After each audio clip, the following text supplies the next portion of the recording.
Hello everyone, welcome back to my YouTube channel. आप सभी का मेरे YouTube channel Ojaswi R mathematics में स्वागत है। आज हम 15th लेक्चर में पहुंच चुके हैं लीनियर अलजेब्रा के। इससे पहले हमने 14th लेक्चर कंप्लीट कर लिए हैं। अगर आपको कोई भी डाउट्स हो या क्वेरीज हो लीनियर अलजेब्रा में, प्लीज़ मुझे कमेंट कीजिए।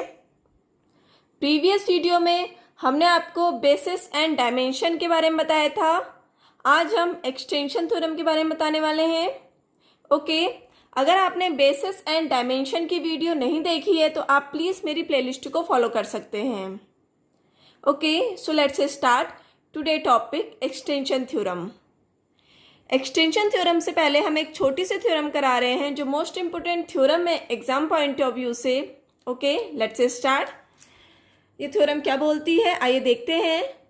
Late S equal to alpha 1, alpha 2 and so on alpha n be a basis of finite dimensional vector space VF of dimension n, then every element alpha of V can be uniquely expressed as alpha equal to a1 alpha 1 plus a2 alpha 2 plus so on an alpha n, where a1 a2 and so on an belongs to field।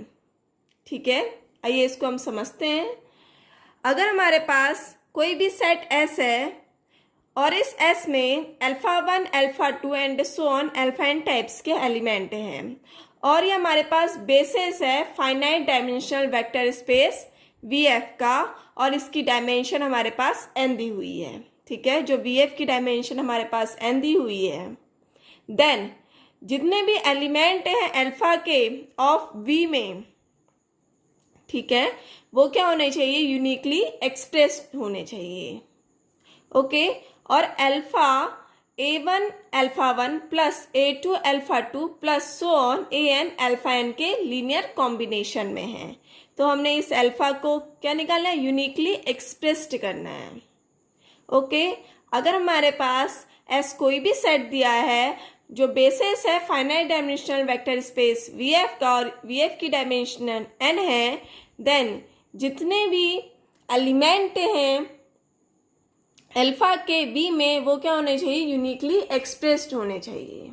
Okay, आइए इसको हम proof करते हैं। Proof, since हमें क्या दिया हुआ है, जो S है वो हमें बेसिस दिया हुआ है V का, वेक्टर स्पेस का, ओके, ऑफ V। देयरफॉर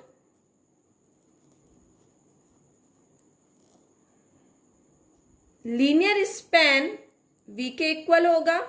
अगर हमारे पास S बेसिस दिया है V का, तो बेसिस की डेफिनेशन क्या होती है, एक तो वो क्या होना चाहिए, लीनियरली इंडिपेंडेंट होना चाहिए। सेकंड, जो स्पैनिंग सेट होगा वो V के इक्वल होना चाहिए। ठीक है ना, अगर S बेसिस है V का तो linear span of S equal to V होगा, मतलब वेक्टर स्पेस होगा। Therefore any vector alpha belongs to V, कोई भी वेक्टर मेरे पास अल्फा है वो किसको बिलोंग कर रहा है, V को बिलोंग कर रहा है। ठीक है ना, can be expressed as alpha equal to a1 alpha 1 plus a2 alpha 2 plus so on an alpha n। ठीक है, हम अल्फा को इस तरीके से लीनियर कॉम्बिनेशन के फॉर्म में लिख सकते हैं।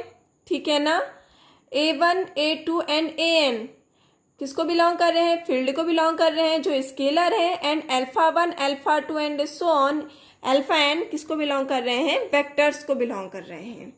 ओके, तो हमें शो करना है, to show that uniqueness,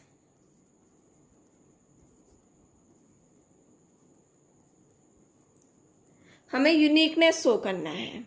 okay, अगर हमारे पास कोई भी अल्फा की value a1 alpha 1 plus a2 alpha 2 plus so on an alpha n है, तो हम अल्फा के ही हम एक दूसरा लीनियर कॉम्बिनेशन के फॉर्म में ले रहे हैं B1 alpha 1 plus B2 alpha 2 plus so on Bn alpha n के लीनियर कॉम्बिनेशन में ले रहे हैं अल्फा को ही, ठीक है ना। Where B1 B2 and so on B1 Bn किसको बिलोंग कर रहे हैं, फील्ड को बिलोंग कर रहे हैं जो स्केलर है। And alpha 1 alpha 2 and alpha n किसको बिलोंग कर रहे हैं, वेक्टर्स को बिलोंग कर रहे हैं। ओके, अगर हमारे पास अल्फा की वैल्यू ये है एंड सेकंड अल्फा की वैल्यू ये हमने ले रखी है, तो हमारे पास ये दोनों इक्वल होंगी, ठीक है ना। We have A1 alpha 1 plus A2 alpha 2 plus so on An alpha n equal to B1 alpha 1 plus B2 alpha 2 plus so on Bn alpha n, ठीक है। एक अल्फा की वैल्यू हमारे पास क्या है, A1 alpha 1 plus A2 alpha 2 plus so on An alpha n। And second alpha की value है हमारे पास B1 alpha 1 plus B2 alpha 2 plus Bn alpha n, दोनों हमारे पास इक्वल है। ओके, अब हम ये वाली वैल्यूज को इधर लेते हैं तो हमारे पास साइन चेंज हो जाएंगे, ठीक है। A1 alpha 1 plus A2 alpha 2 plus so on An alpha n minus ये पॉजिटिव है तो इधर आके कहाँ क्या हो जाएगा, नेगेटिव हो जाएगा, ठीक है। B1 alpha 1 plus minus B2 alpha 2 minus so on minus Bn alpha n equal to 0। Okay, फिर क्या होगा हमारे पास, जो अल्फा 1 है और ये वाला अल्फा 1 को हम कॉमन ले लेंगे तो क्या आएगा हमारे पास A1 माइनस B1 अल्फा 1, ठीक है, प्लस यहाँ से हम अल्फा 2 को कॉमन लेंगे और इसमें से हम अल्फा 2 को कॉमन लेंगे तो क्या आएगा A2 माइनस B2 अल्फा 2, ठीक है, प्लस सो ऑन। ऐसे ही हमारे पास इन दोनों में से हम अल्फा n को कॉमन लेंगे तो क्या हो जाएगा हमारे पास An minus Bn alpha n equal to 0। Okay, अगर हमारे पास जो alpha 1 alpha 2 and alpha n क्या हमारे पास बेसिस दे रखा है फाइनाइट डायमेंशनल वेक्टर स्पेस का, ठीक है, तो हमारे पास ये क्या होगा, लीनियरली इंडिपेंडेंट होगा, ठीक है। तो alpha 1 alpha 2 and alpha n क्या जाएंगे हमारे पास लीनियरली इंडिपेंडेंट हो जाएंगे, since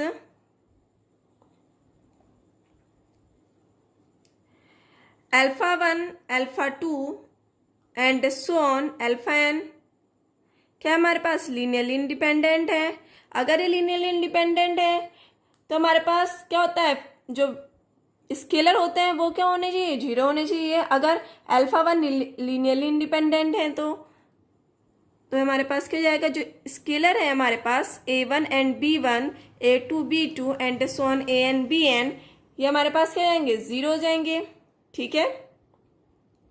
then A1 minus B1 equal to 0, A2 minus B2 equal to 0 and so on An minus Bn equal to 0 हो जाएगा, बिकॉज हमारे पास alpha 1 alpha 2 and so on alpha n क्या है लीनियरली इंडिपेंडेंट है।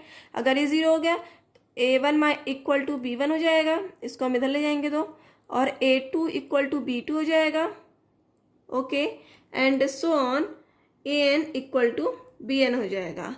मतलब जो अल्फा है उसकी वैल्यू हमारे पास B1 की जगह पे हम क्या लिख लेंगे A1 लिख लेंगे, A1 alpha 1 plus A2 alpha 2 plus so on An alpha n आ जाएगी। तो हम अल्फा को सिर्फ एक टर्म में ही लिख सकते हैं क्योंकि हमारे पास क्या आ गया है A1 इक्वल टू B1 आ गया, तो ये यूनिकली एक्सप्रेस हो जाएगा ना।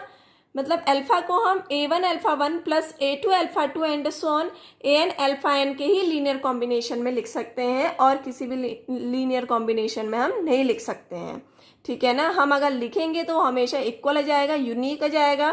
तो हमारे पास अल्फा क्या हो जाएगा, alpha is uniqueness,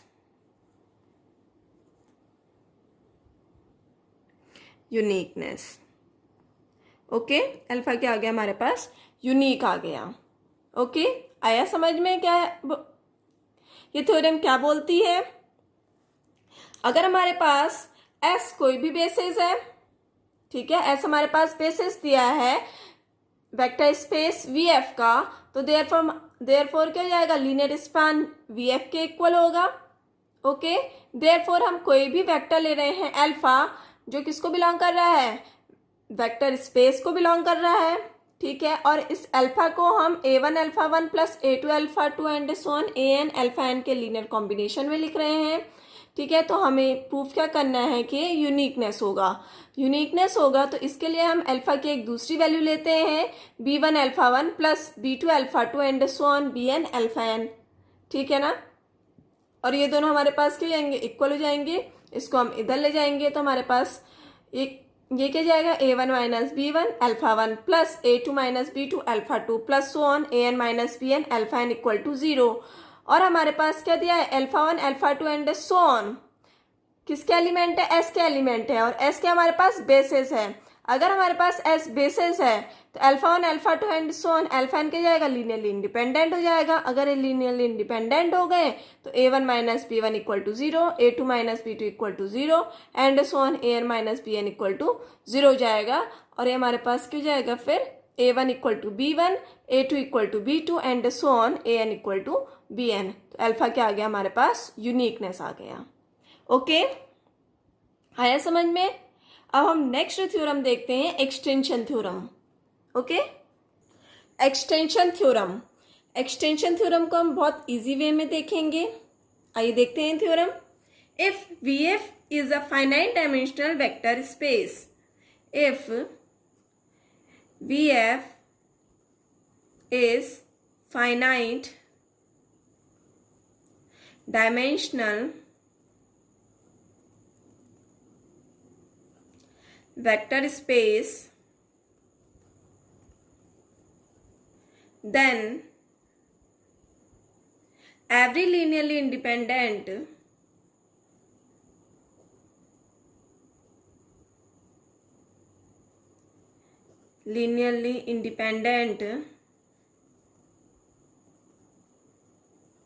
subset of vectors from V, subset of vector from V is either a basis of V,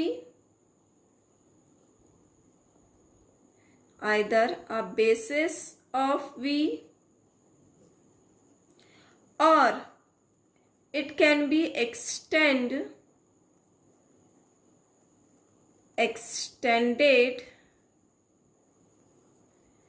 to form a basis of V.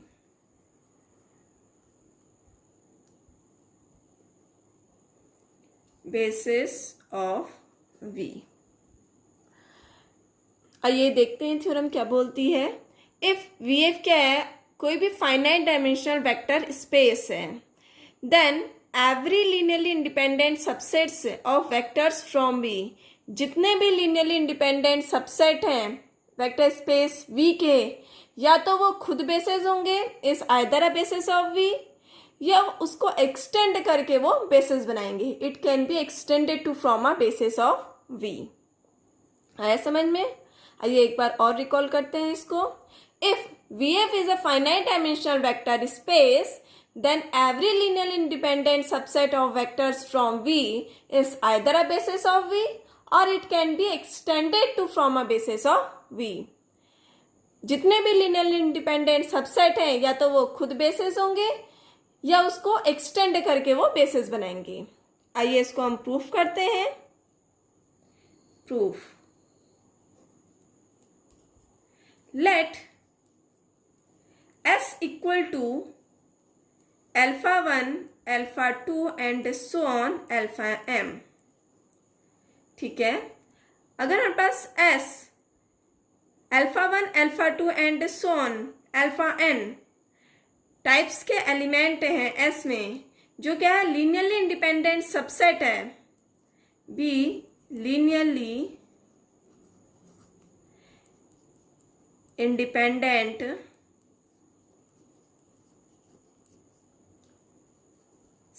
set of finite dimensional vector space from V. Dimensional vector space from V. Okay अगर हमारे पास S कोई भी set है alpha 1 alpha 2 and so on alpha n m types के element हैं S में और S क्या लीनियरली इंडिपेंडेंट सबसेट है finite dimensional vector space VF का, ठीक है। इफ इस वेक्टर स्पेस की जो डायमेंशन है वो क्या है हमारे पास, अगर n है, ठीक है, जो भी हमारे पास फाइनाइट डायमेंशनल वेक्टर स्पेस है उसकी डायमेंशन कितनी है, n है, क्योंकि फाइनाइट डायमेंशनल है तो इसकी डायमेंशन कितनी होगी, n होगी। Then V has a finite basis, तो हमारे पास V के कितने होंगे, फाइनाइट बेसिस होंगे। V के पास क्या होगा, फाइनाइट बेसिस होंगे, फाइनाइट बेसिस से B equal to beta 1 beta 2 and so on beta n, ठीक है। अगर वेक्टर स्पेस की डायमेंशन n है तो उसके बेसिस कितने हो जाएंगे, beta 1 beta 2 and so on beta n हो जाएंगे, फाइनाइट बेसिस होंगे, ठीक है। इफ अगर हमारे पास जो S है वो लीनियरली इंडिपेंडेंट सबसेट है फाइनाइट डायमेंशनल वेक्टर स्पेस का, ठीक है, तो जो लीनियर स्पैन होगा वो V के इक्वल होगा, ओके। जो लीनियर स्पैन होगा वो V के इक्वल होगा क्योंकि क्या लीनियरली इंडिपेंडेंट सबसेट है फाइनाइट डायमेंशनल वेक्टर स्पेस का, ठीक है। जो लीनियर स्पैन होगा जो S है वो V को जनरेट करेगा, अगर ये V को जनरेट करेगा तो ये क्या हो जाएगा, हमारे पास बेसिस हो जाएगा, ठीक है। इट इज अ बेसिस, ठीक है, ये बेसिस हो जाएगा as there exist beta 1 belongs to V, ठीक है। जो बीटा 1 है अगर वेक्टर को बिलोंग कर रहा है, ठीक है, वेक्टर स्पेस को बिलोंग कर रहा है बीटा 1 सच दैट बीटा 1 कभी भी लीनियर स्पैन ऑफ S को बिलोंग नहीं करेगा, ठीक है, बिकॉज S में alpha 1 alpha 2 and so on alpha m types के एलिमेंट है, ठीक है। इसमें हमारे पास बीटा 1 नहीं है, अगर इसमें हमारे पास बीटा 1 हो जाएगा तो ये लीनियरली डिपेंडेंट हो जाएगा, बट हमारे पास S क्या दिया, लीनियरली इंडिपेंडेंट दे रखा है और जो लीनियर स्पैन है वो V के इक्वल है, तो कभी भी जो बीटा 1 है वो LS के इक्वल नहीं होगा, ठीक है। अगर ये LS के इक्वल नहीं होगा तो हम एक दूसरा सेट ऑफ एलिमेंट ले रहे हैं S1 और इसमें हम alpha 1 alpha 2 and so on alpha m comma beta 1 types के एलिमेंट ले रहे हैं, तब ये हमारे पास क्या जाएगा, लीनियरली इंडिपेंडेंट सेट बन जाएगा, इज अ लीनियरली इंडिपेंडेंट,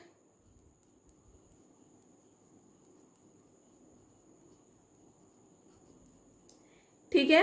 अगर ये लीनियरली इंडिपेंडेंट सेट बन गया, नाउ जो लीनियर स्पैन ऑफ S1 है वो अगेन V को जनरेट करेगा, ठीक है, अगेन ये वो V को जनरेट करेगा, तो जो S1 है वो क्या जाएगा, बेसिस बन जाएगा। देन जो S1 है वो क्या बन जाएगा, बेसिस हो जाएगा। बेसिस में क्या होता है, लीनियरली इंडिपेंडेंट होना चाहिए और जो S होगा वो किसको जनरेट करना चाहिए, V को जनरेट करना चाहिए, तो S1 क्या हो जाएगा, बेसिस बन जाएगा। S1 इज अ बेसिस, ठीक है, S1 बेसिस बन जाएगा। अगेन जो बीटा 1 है वो किसको बिलोंग करता है, सॉरी बीटा 2 वेक्टर्स को बिलोंग करता है, ठीक है। There exist beta 2 belongs to vector such that जो बीटा 2 होगा कभी भी लीनियर स्पैन ऑफ S1 को बिलोंग नहीं करेगा, ठीक है। अगर वो S1 को बिलोंग कर गया तो लीनियरली डिपेंडेंट हो जाएगा ये वाला सेट, बट हमें हमारे पास क्या दिया, लीनियरली इंडिपेंडेंट सेट दिया है। ओके, तो इसके लिए हम अगेन दूसरा एक सेट ऑफ एलिमेंट लेते हैं S2। ठीक है, इसमें हम α1 α2 and so on αm β1 β2 types के एलिमेंट लेते हैं। तो हमारे पास जो S2 सेट है वो क्या बन जाएगा, लीनियरली इंडिपेंडेंट बन जाएगा, इज लीनियरली इंडिपेंडेंट हो जाएगा। तो हमारे पास ये प्रोसेस क्या होगी, चलती रहेगी। ठीक है, प्रोसेस चलती रहेगी। तो हमारे पास जो S2 है वो बेसिस बन जाएगा, S2 बेसिस बन जाएगा। तो हमारे पास now similar manner preceding in similar manner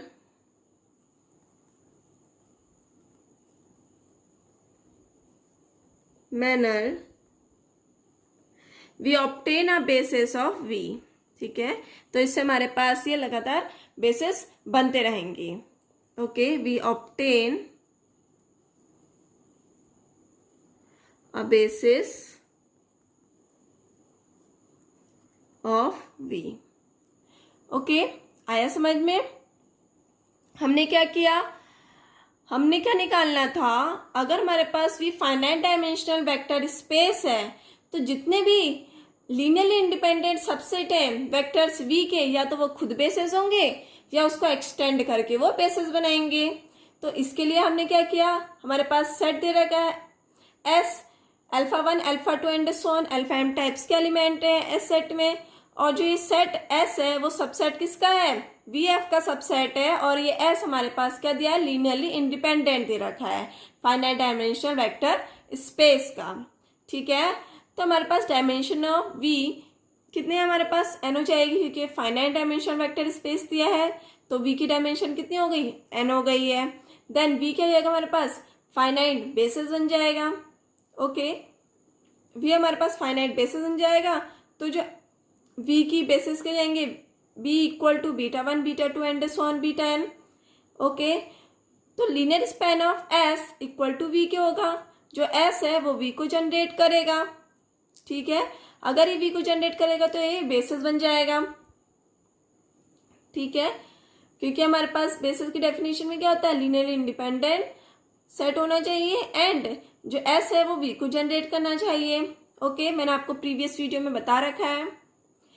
ठीक है, एज देयर एग्जिस्ट जो β1 है वो V को बिलोंग कर रहा है, सच दैट जो β1 है कभी भी लीनियर स्पैन ऑफ S को बिलोंग नहीं करेगा। अगर ये लीनियर स्पैन ऑफ S को बिलोंग कर गया तो लीनियरली डिपेंडेंट हो जाएगा, बट हमारे पास S क्या दिया, लीनियरली इंडिपेंडेंट दे रखा है। इसके लिए हम दूसरा सेट ऑफ एलिमेंट ले रहे हैं S1। इसमें हम α1 α2 and so on αm β1 types के एलिमेंट ले रहे हैं, और ये हमारे पास क्या जाएगा, लीनियरली इंडिपेंडेंट सेट बन जाएगा।